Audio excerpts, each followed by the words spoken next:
Alright, magandang araw muli sa bawat isa. Narito na naman tayo para mag-aaral ng salita ng Panginoon sa lahat ng mga nanonood sa atin sa online at ating pong pagbubulay-bulayan ng kanyang salita.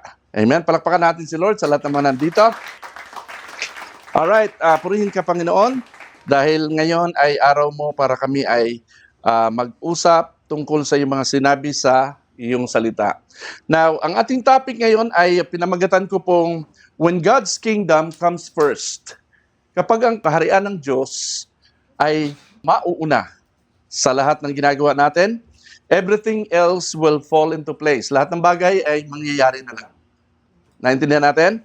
So, ang ating topic ngayon ay hango sa isang pinakakilalang talata o bersikulo sa Biblia. Walang iba kundi ang Mateo 6:33. Matthew 6:33, basahin po natin. But seek first the kingdom of God and His righteousness, and all these things will be added to you. Alright, so ito ang ating pagbubulay-bulayan dahil ang verse na ito ay may malaking kinalaman sa nangyayari sa ating buhay.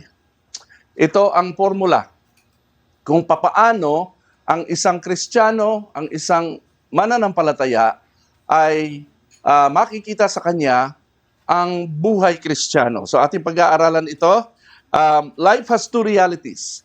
Ang buhay ay may dalawang realidad. Amen po? Alright? So, the natural and the supernatural. Merong physical at merong spiritual. Meron tayong spiritual life na magtutuloy-tuloy. Kaya, tayo ay merong Biblia na sinusundan. At itong formula, paano tayo mabubuhay sa physical at saka sa spiritual. The natural state is temporary. Everybody say, natural state is temporary. Natural state is temporary. Yung ating physical being, itong ating katawang lupa, pansamantala to. Sandali lang to magkakaedad, mamamatay tayo. But the supernatural state is permanent. Kaya meron tayong kaluluwa, meron tayong espiritu, ito ay permanente. Alright? Kung ano ka ngayon, ang mawawala lang sa iyo pag namatay ka ay yung physical. Pero mag-i-exist ka, mananatili ka sa spiritual, sa supernatural. At ito ay pangwalang hanggan. So permanent po yan. Now, ang tanong, alin sa dalawa ang priority mo? Natural o supernatural? Alin ang uunahin mo? Physical o spiritual? Alin ang mas mahalaga para sa iyo? Yung natural physical life o spiritual, supernatural, spiritual life. Ito ang ating pag-uusapan ngayon. Alright? So yan one of the biggest battles ng mga tao na kinakaharap niya ngayon ay kasalanan. Isa sa pinakamabigat na kinakaharap ng mga tao ngayon ay kasalanan, pero hindi lang yan. Meron pang isa, alam niyo kung ano? Anxiety. Sabihin natin anxiety. Yon yung pag-aalala. Baka, nako, ano ba mangyayari sa atin ngayon? No? Tumaas na ang mga presyo ng bilihin, nawalan tayo ng trabaho, nagkakaroon na ng mga sakit-sakit, etc., etc. Kung ano na, yung worry, anxiety. Ang worry, anxiety ay bunga ng kasalanan. Ang kasalanan ay supernatural, ang resulta ay sa natural.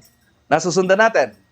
No? Kaya kung ano yung iniinda natin, paano ang pambayad natin sa ilaw, wala na tayong trabaho. Alam nyo, pagka nagkasabay-sabay ang problema, ang hirap. Tama po ba?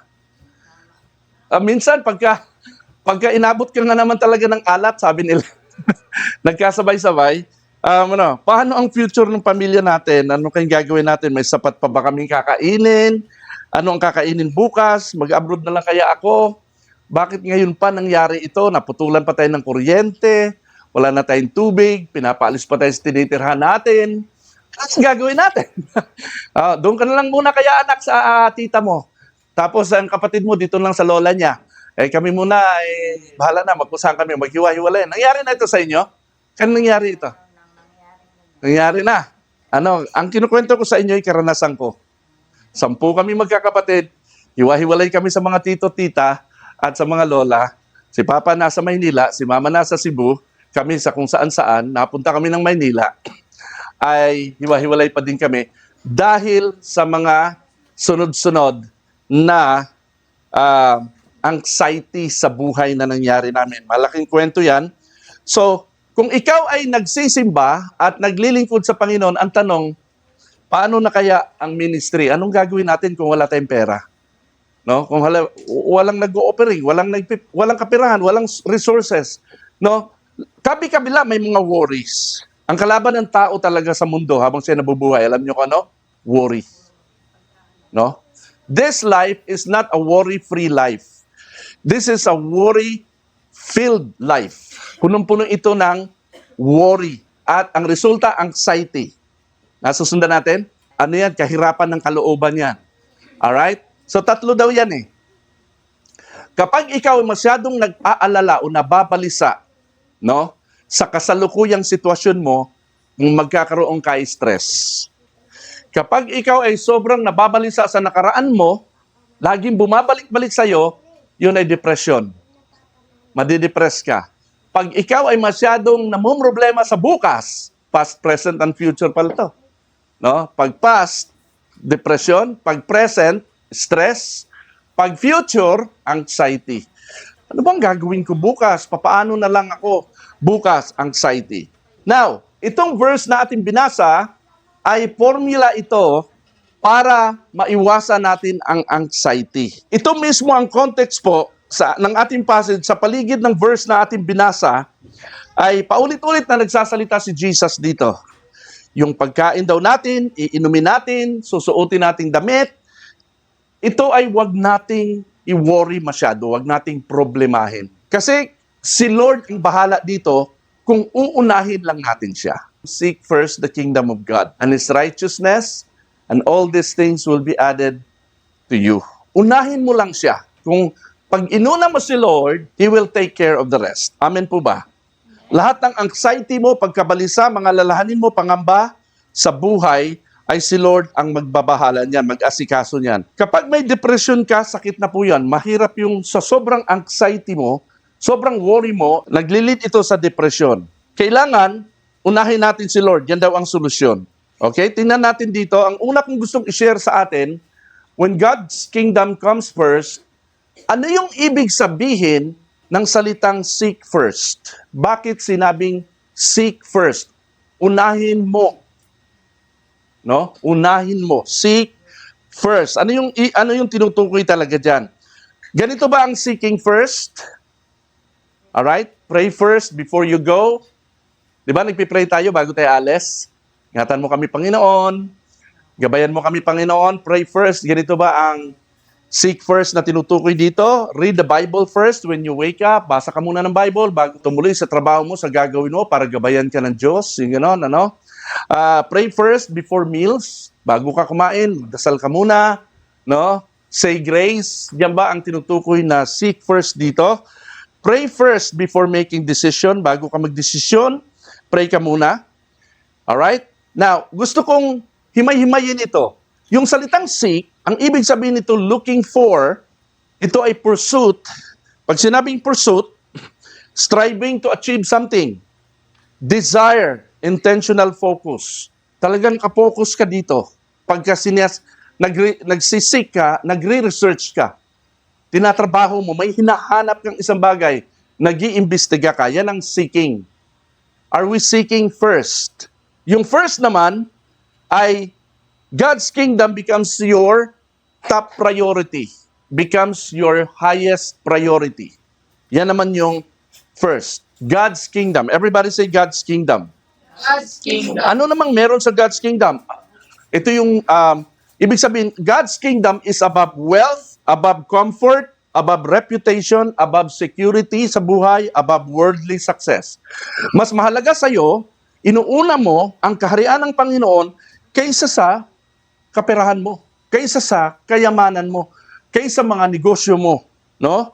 Kaysa comfort mo, kaysa reputasyon mo, inuuna mo si Lord. Yan yung ibig sabihin dito.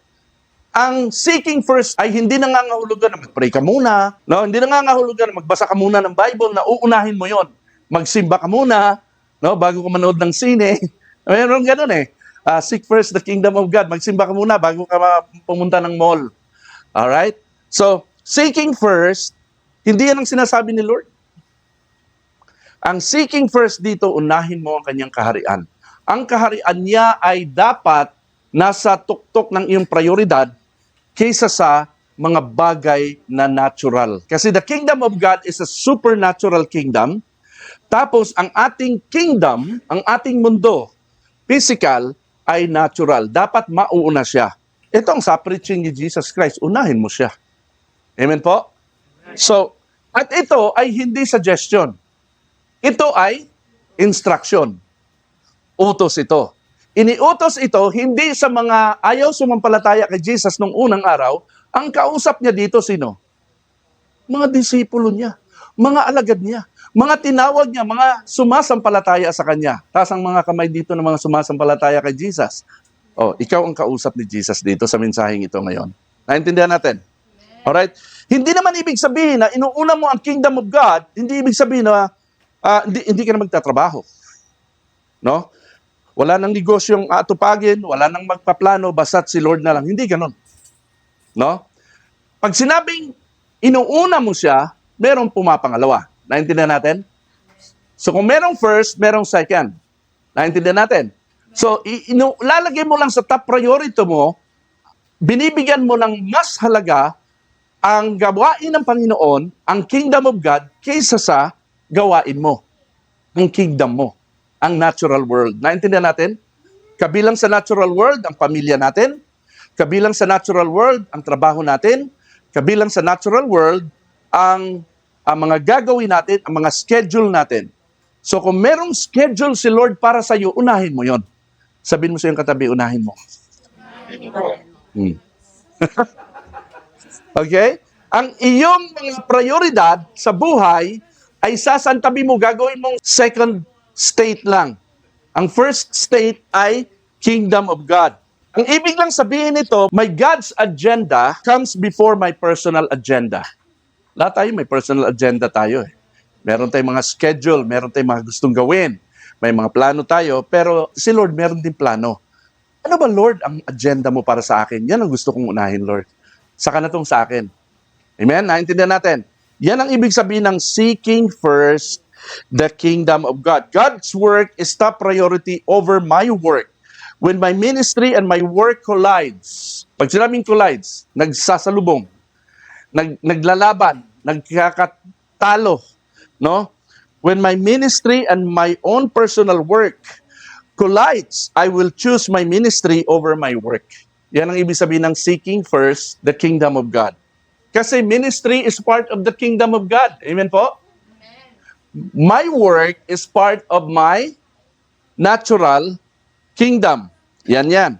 So, yan ang ibig sabihin ng first. You first, Lord. Ikaw muna, Lord. No? Bago ako. Yan ang ibig sabihin ng first. Si Solomon, kilala niyo si Solomon? King Solomon sa Bible?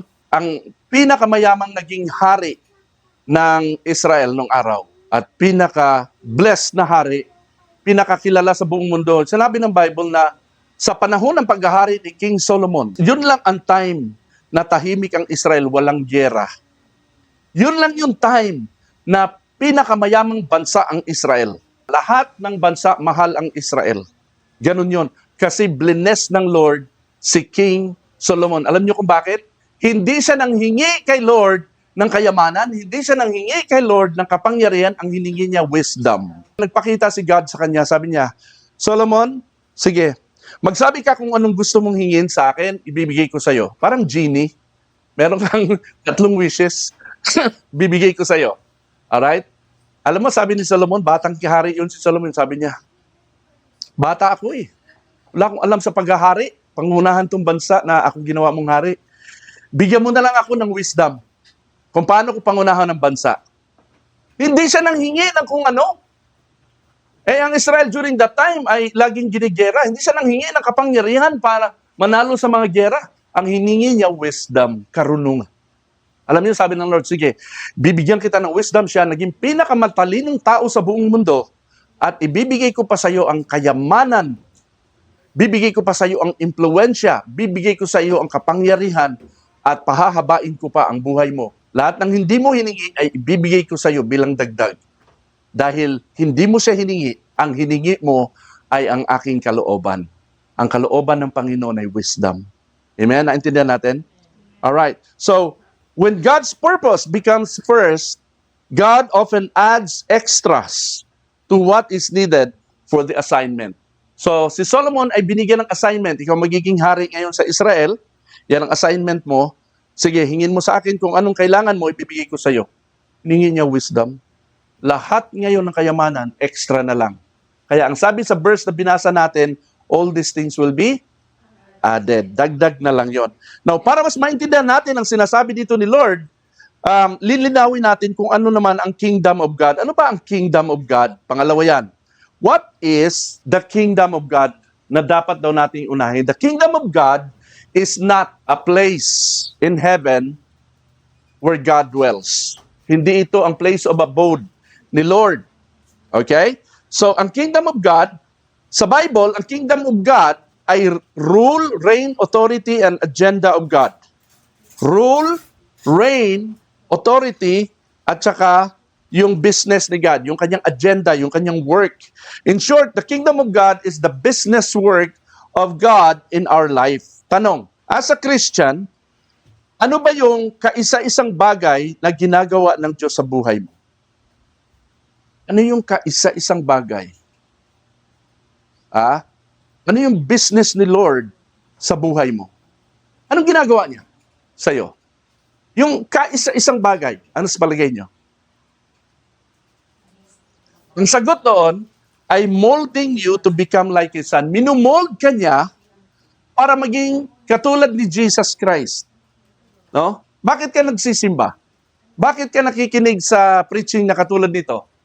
Kasi minumold ka, hinuhubog ka ng Diyos na maging katulad ni Jesus Christ. Ang sabi sa Romans 8:29, pakibasa nga po, sabay-sabay niyong basahin. Sapagkat sa mula't-mula pa ay alam na ng Diyos kung sino ang magiging Kanya at ang mga ito'y pinili niya upang maging katulad ng Kanyang anak. Pinili ka niya upang maging katulad ng Kanyang anak. Si Jesus Christ yun. Ayun ang business ni God sa'yo. Okay? Yan ang Kanyang work sa'yo, ang maging katulad ka ng Kanyang anak. Yun yung parte ng kingdom of God. Ang sabi, sa mula't-mula pa, can you imagine, you were na pala in the mind of God before the world began. Yun yung sa mula't-mula pa. Alam niyo ba yon? Bago pa niya nilikha si Adan at Eva, bago pa niya nilikha mga bundok, ang dagat, ang langit ng ito, nasa isip ka na ng Diyos. Yan yung ibig sabihin ng mula't-mula pa. Kumbaga, nauna ka sa Kanya. No? Ikaw yung nakita niya beforehand. Bakit ko nasabi na ito ay tumutukoy sa bago pa create ang mundo? Sabi sa Efeso 1:4, even before the world was made, God had already chosen us to be His through our union with Christ. Yung nakilala mo si Jesus Christ pala, ito ay naka-appoint na pala nung unang panahon pa, so that we would be holy and without fault before Him. Ibig sabihin, bago pa create ng Lord ang daigdig na ito, tayo ay pinili na ng Panginoon na makilala si Jesus Christ. Naintindihan natin? Alam niyo bang hindi tayo ang pumili sa Panginoon? Sa natural viewpoint, sa ating natural standpoint, tayo, ang free will natin, ang dahilan kung bakit tayo nakakilala sa Panginoon. Pero sa lens of God, sa pananaw ng Diyos, sa supernatural standpoint, si God ang pumili sa iyo bago ka pa isinilang. Naintindihan natin? Ibig sabihin, inuna ka niya.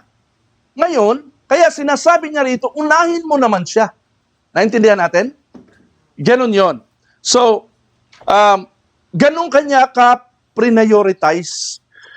So, bago pa niya ginawa itong mundo, nakaukit ka na pala para maging katulad ni Kristo. Yan yung isang business ng Lord kung bakit tayo ay binuhay ng Panginoon. Alam niyo, kung wala nang gagawin si Lord sa'yo, kukunin ka na niya eh.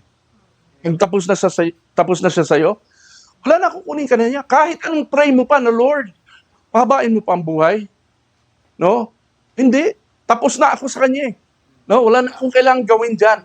Alright? Kukunin ka na ng Panginoon. Pero kung ikay nabubuhay pa, huhubugin ka pa ng Panginoon.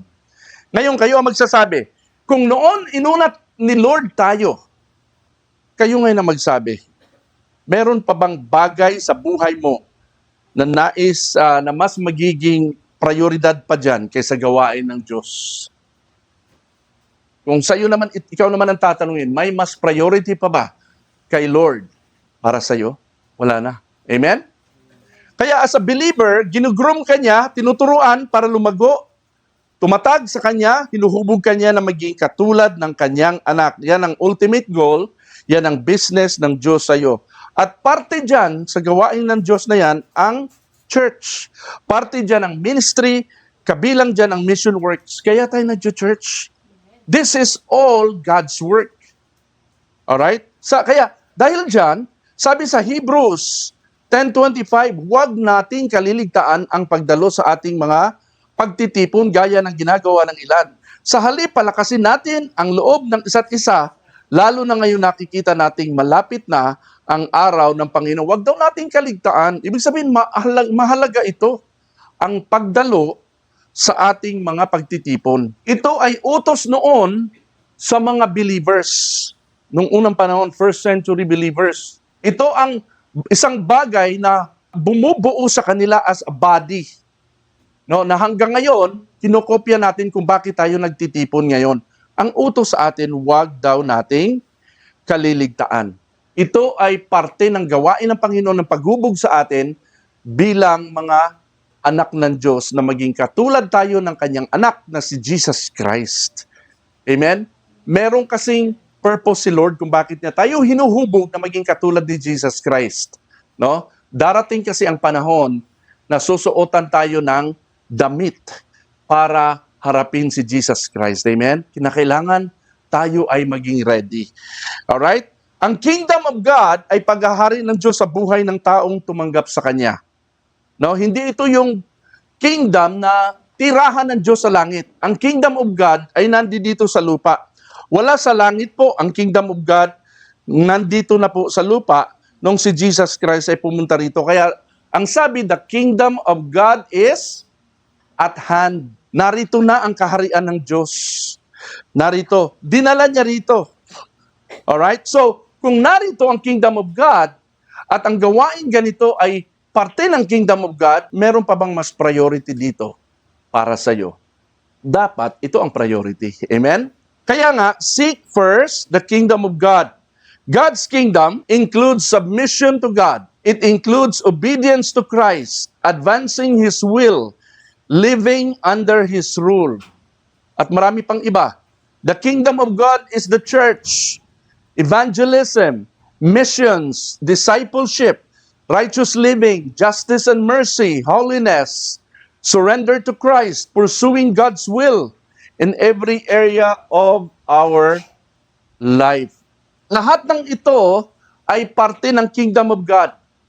Yung ministry, yung ating pamumuhay ayon sa salita ng Panginoon, ito ay parte ng kingdom of God na dapat daw nating unahin. Alright? So, dapat maintindihan natin na ang kingdom of God ay hindi langit, ang kingdom of God ay hindi tirahan ng Diyos, ang kingdom of God ay yung ginagalawan natin ngayon. Amen? Narito ang kingdom of God.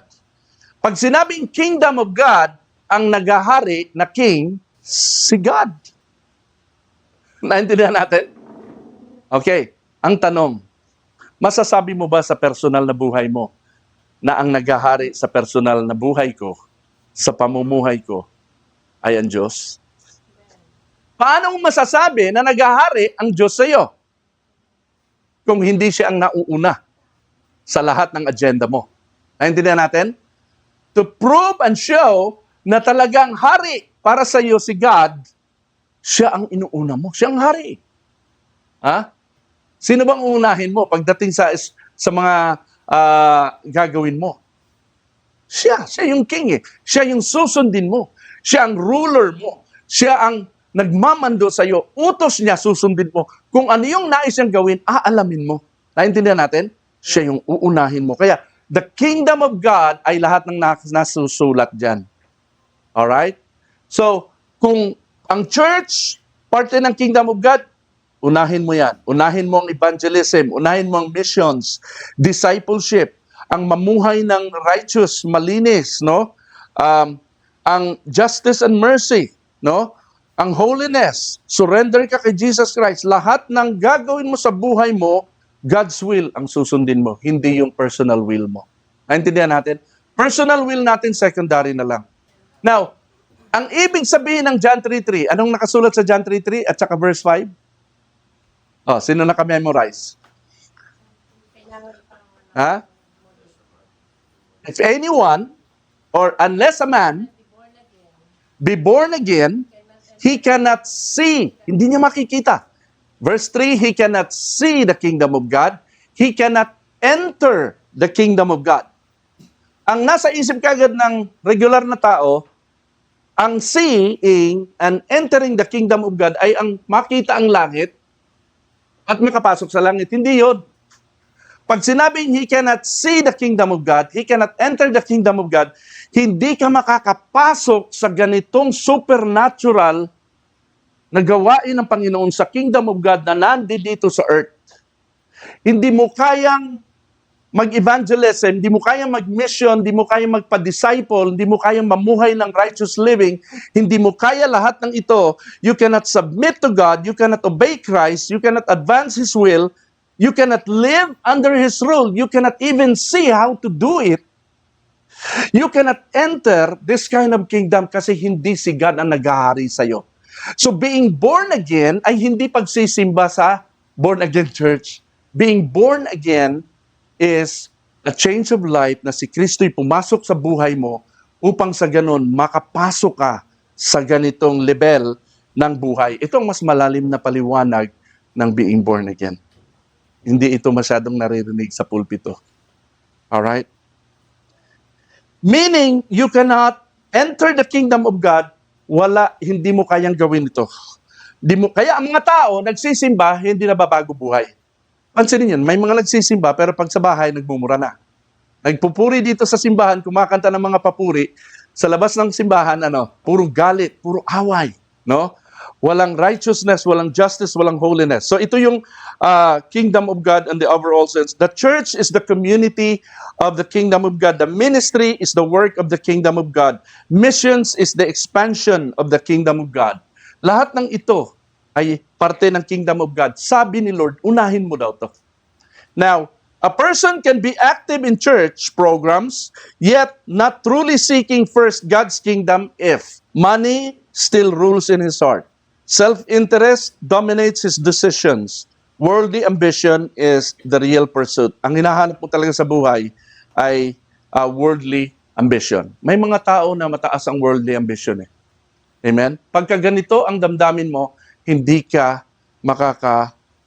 mo mauuna ang kingdom of God. Darating ang time, pag nag-collide ang iyong personal agenda sa agenda ni Lord, mawawala ka na sa agenda ng Lord dahil mabibisi ka na sa personal agenda mo. Naintindihan natin? So this is seeking first the kingdom of God. Money still rules in your heart, self-interest, worldly ambition is the real pursuit. Amen po? Next, pangatlo, what does His righteousness mean? Anong ibig sabihin ng salitang righteousness? Di ba? Ang sabi, seek first the kingdom of God, tapos na tayo doon, and His righteousness. O hindi lang pala, kingdom of God, pati pala yung kanyang righteousness. His righteousness refers to living according to God's character and standards. Yan ang ibig sabihin ng His righteousness. Unahin mo daw ang mamuhay according to God's character at saka standards. Ito po yun, Yung character and standards, holiness, obedience, integrity. Pag sinabing integrity, what? Ano ibig sabihin ng integrity? Yung you are being honest kahit walang nakatingin. Moral uprightness, justice, right relationship with God. So ito yung character at saka standards ng Panginoon. Now, ang tanong ganito, paano kung hindi mo alam kung ano ang character at standard ni Lord kasi hindi ka nag-church, hindi ka nagbabasa ng Bible, hindi ka nakikinig ng preaching na katulad nito, wala kang aral, hindi mo alam. Tama? Kung hindi mo alam, you will not know the standards and character of God. That's why mahalaga na meron tayong pakikinig ng salita ng Panginoon. Amen? So the kingdom of God is connected to His righteousness. Kanina, discuss natin yung kingdom. Connected pala ito sa righteousness. Kasi ang sabi, seek first the kingdom of God and His righteousness. So magkakonekta yung dalawa. Sabi sa Matthew 5:6, pakibasa, ready? Go.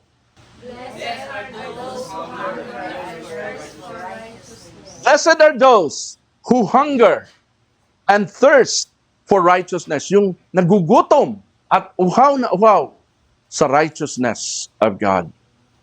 Blessed daw yun. Pinagpala. Alright?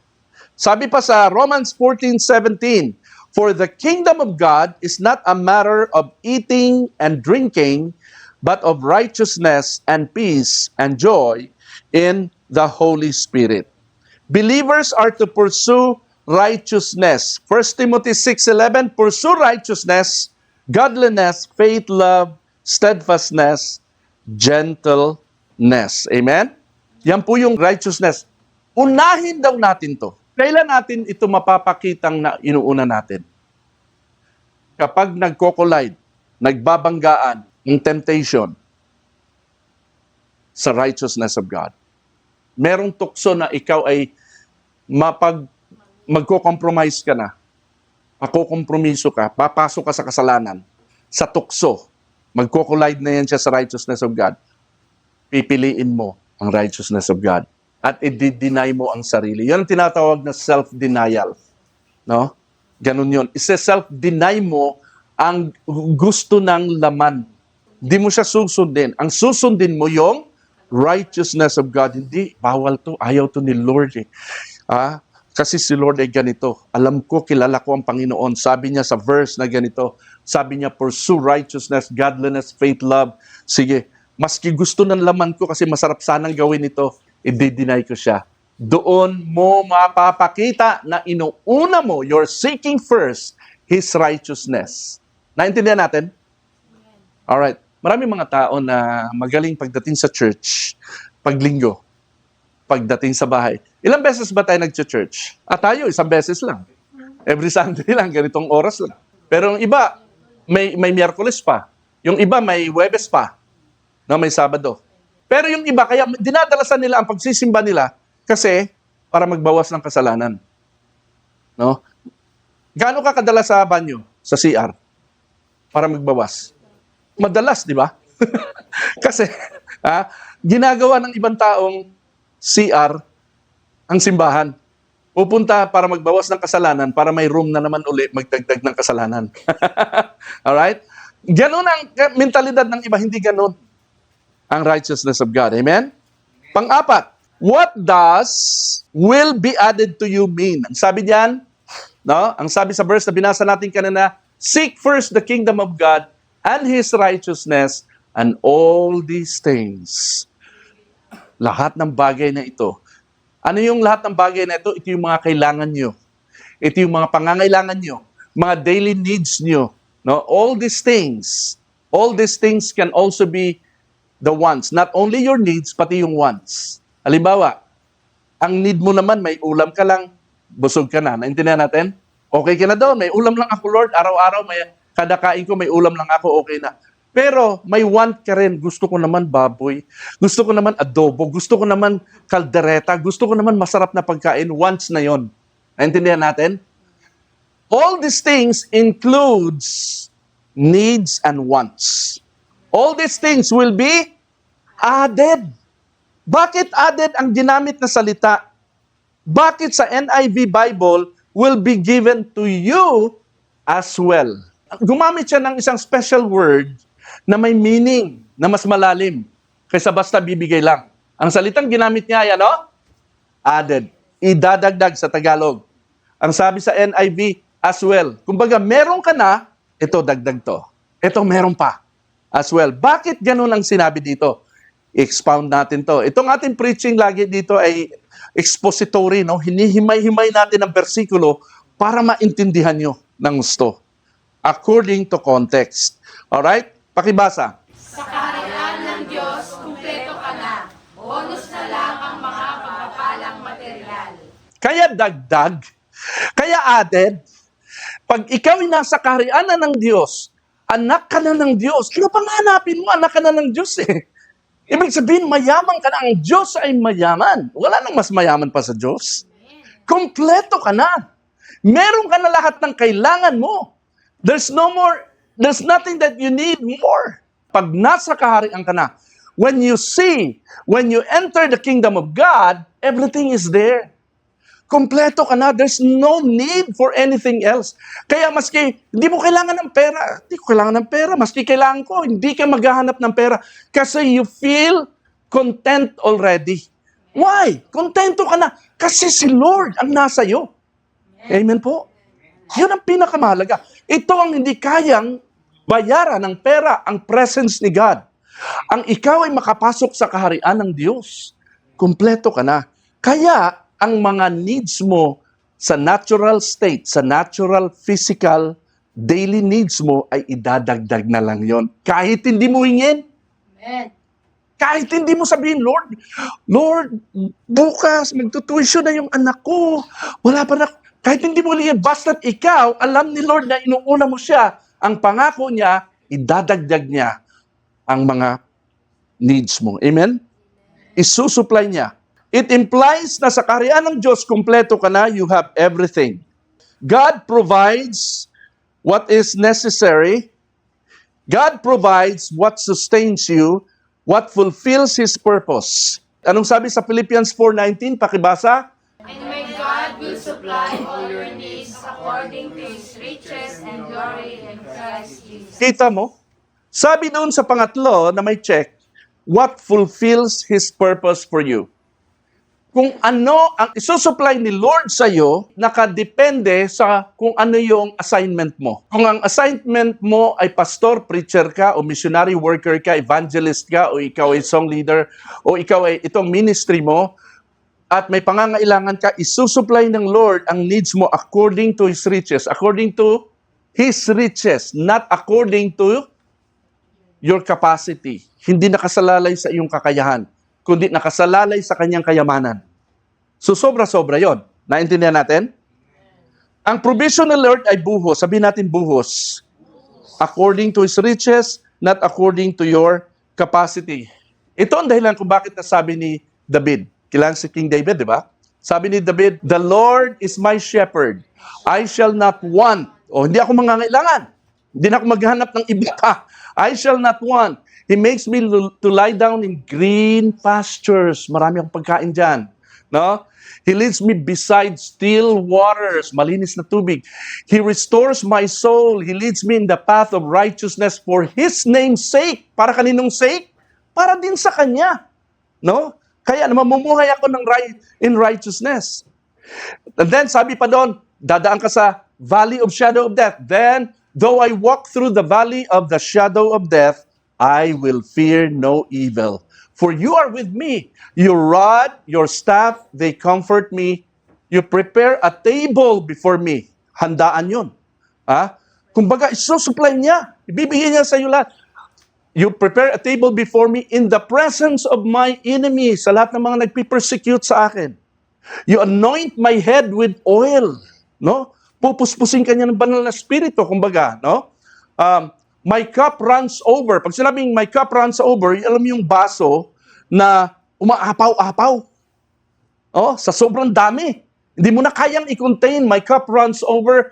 Surely goodness and mercy shall follow me all the days of my life, and I will dwell in the house of the Lord forever. Amen? Yan yun. All these things will be added to you. Dagdag na lang. Ang supply ng Lord, sunod-sunod, tuloy-tuloy kapag ka inuunan natin siya. Amen po? Naalala ko nung araw, no, si CJ, gipit na gipit kami noon. Makwento ko lang. Unang nagtatrabaho si CJ, hirap na hirap siya. First na sahod niya, binigyan niya kagad lahat kay Lord. sa ministry. No? First time ko nakarinig ng ganun. No? Binigyan niya ka, paano pamasahe mo? Di maglalakad siya. Lakad siya sa, ano bang work ito? Diyan sa may Sabarte. No? Olympus, tumitsempo lang siya ng masasakyan, mag-hit siya, makasakay siya diyan sa may, anong pangalan ng work na yon? Sid? Philippine Belt. Okay? So, unahan ng Olympus yan eh. Kalagitnaan sa Sabarte. He hits lang yon. Pero you know what? Ang end result, no? Pinagpala siya ng Panginoon sa kanyang sahod, lumaki ng lumaki, palaki ng palaki. At, oo, amen. Binigay ng Lord. Yun na isang illustration, kaya ako kinukwento sa inyo, na pag hindi ka nag-worry sa iyong sariling mga pangangailangan, si Lord ang bahala sa iyo, maging sa iyong bukas. Kaya sabi doon, surely goodness and mercy will follow me. Everybody say follow. Saan ka magpunta, susundan ka ng biyaya, susundan ka ng pagpapala. They will be added to you. Hindi ka matatakot kahit sa valley of shadow of death ka pa mapunta. Amen? Because the Lord will sustain you. The Lord will provide what's necessary. He will fulfill His purpose for you. Unahin mo lang siya. Yun lang yung formula doon. Hindi natin yun. Magsisimba ako kasi nasa mood ako ngayon. Makikinig ako ng preaching kay Lord kasi pagod ako eh. Gusto ko magpahinga. Doon ako magpapahinga. No, hindi ganon. Uunahin mo siya. Dapat nga, kahit may sakit ka, wala ka sa mood, no? Lalo ka dapat pumunta doon. Lalo ka dapat makinig ng salita ng Panginoon. Lalo na kung hindi ka nagbabasa ng Bible. Sino sa atin ang kulang sa pagbabasa ng Bible? Gamitin yung stage to. No? Kasi ang pag-share ko ng message, hindi ito basta pangangaral lang. Hinihimay-himay ko. Marami kang matututunan dito. Sino sa atin dito marami natututunan? Amen. Now, lastly, why did Jesus preach this passage? Bakit niya preach ang Matthew 6:33 sa mga disciples? Pakibasa nga po lahat, but seek first, ready, go. But seek first the kingdom of God and His righteousness, and all these things will be added to you.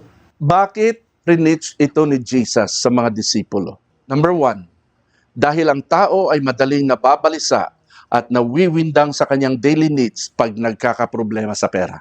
Kaya, pag binasa nyo yung context nito, Matthew 6:25 hanggang 34, may kinalaman sa pera.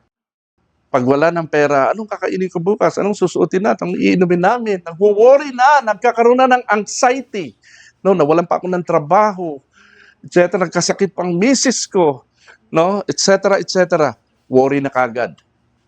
Kasi ibig sabihin, nakafocus lang tayo sa ating daily needs, nakafocus lang tayo sa ating natural, physical state. Hindi natin inuuna ang supernatural, ang kingdom of God. Kaya nag-worry tayo.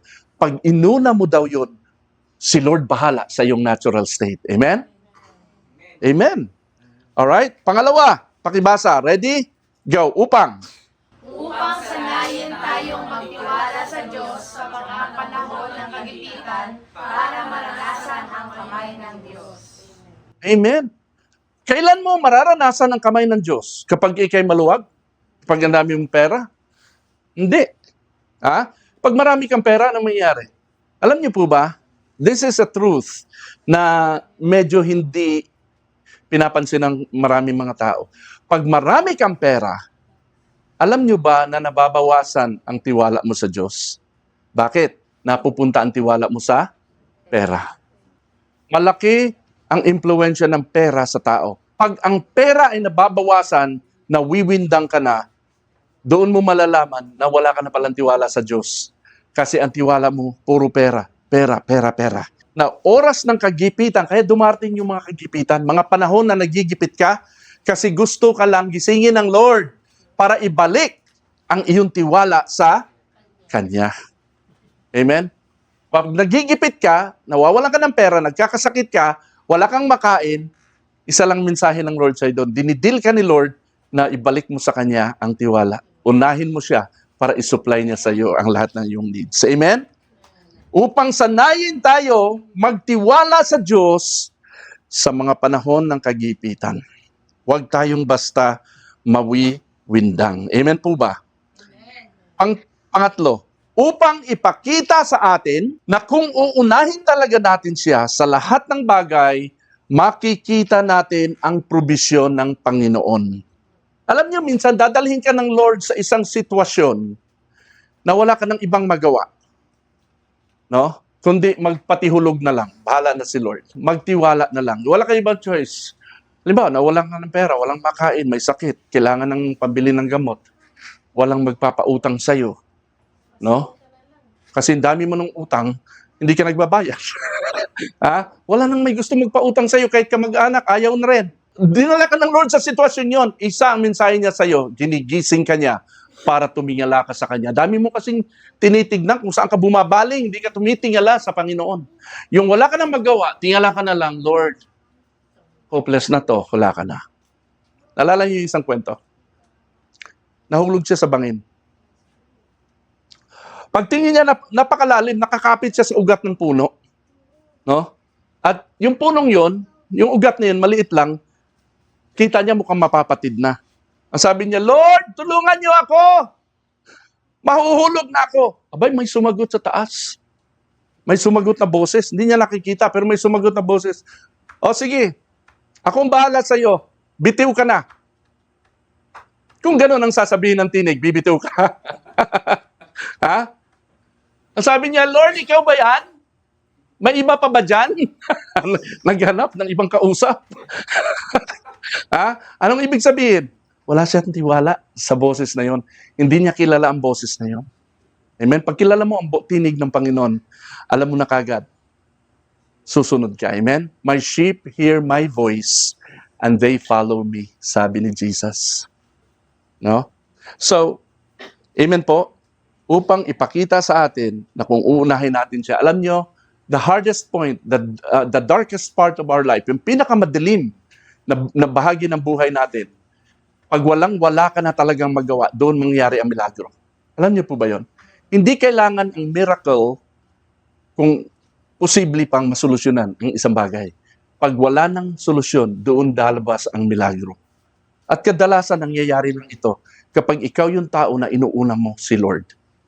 Amen? So Jesus is redirecting our heart from anxiety to trusting God. Balikan niyo po yung Matthew 6:25 to 33. Balikan nyo lang sa bahay, ha? Search nyo sa Bible nyo. Napakaganda nitong kwento ni Jesus. Alam ni Lord na pag dumarami ang pera mo, lumiliit ang trust mo sa Diyos kasi mas napupunta sa pera. Kaya nga sabi ni Jesus, you cannot serve two masters. Either you will hate the one and love the other, despise the one and devote to the other. You cannot serve both God and money. Ang God, merong God's kingdom, meron ding kingdom of money. Alin sa dalawa ang priority mo? Tayo po ay manalangin. Let us pray. Father, we thank you for your word today. Maraming salamat, Panginoon, sapagkat kami, O Lord, ay nabubuhay sa mundong ito na punong-puno ng anxiety, punong-puno ng mga alalahanin, mga pagtaas ng bilihin, punong-puno, Panginoon, ng iba't ibang mga katatakutan, punong-puno ng mga kabalisahan. Lord, ang iyong mga anak na ito, Panginoon, ay turuan mo, nawa sila, ay makita nila ang sinasabi mo sa iyong salita, ang iyong kalooban, Panginoon. Purihin ka, dakilang Diyos, sa panahong ito, sa araw na ito, nawa, Lord, ikaw, Panginoon, ang siyang mangusap sa bawat isa, maging sa aming mga manonood. Purihin ka, tinataas ka namin, Ama, sa pangalan ni Jesus. Amen. Pinakamahalaga sa lahat, si Jesus Christ, ang Diyos na naghahari sa ating buhay. Kung hindi ka pa pinaghaharian ng Diyos, ang sabi ni Jesus Christ sa John 3:3, unless a man is born again, he cannot see. Verse 5, he cannot enter the kingdom of God. If you want to enter the kingdom of God, trust Jesus, give your life to Jesus, repent of your sins, at mamuhay ka sa Kanya. Maraming salamat sa lahat ng nanonood hanggang sa susunod na linggo. Sa lahat sa atin dito, praise the Lord. Palakpakan natin si Lord.